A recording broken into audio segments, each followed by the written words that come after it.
সাথে। পরে আকাশ পথে যাচ্ছে বিমান, আকাশ পথে যাচ্ছে বিমান, দেখুন আকাশ পথে যাচ্ছে বিমান।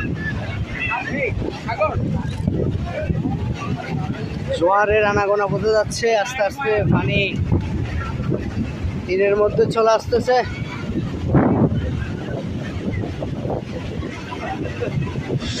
সমুদ্রের ঢেউতে কি যেন একটা ফল চলে আসছে, দেখুন সুন্দর একটা মনোরম পরিবেশ, মানুষের থই থই, সমুদ্রের ঢেউ আনাচে কানাচে ভরপুর, মানুষের আনন্দে মুখরিত কক্সবাজার সমুদ্র সৈকত, দীর্ঘতম বাংলাদেশের বৃহত্তম সমুদ্র সৈকত।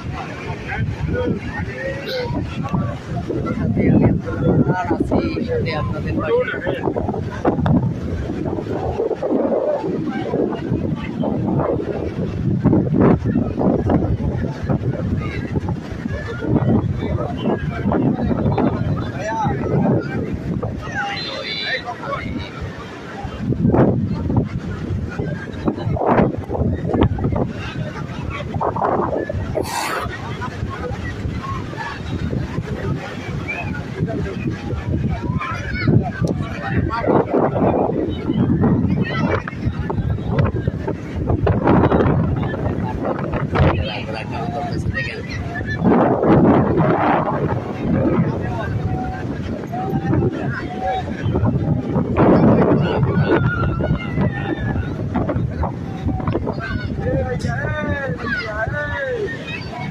সুন্দর একটা মুহূর্ত।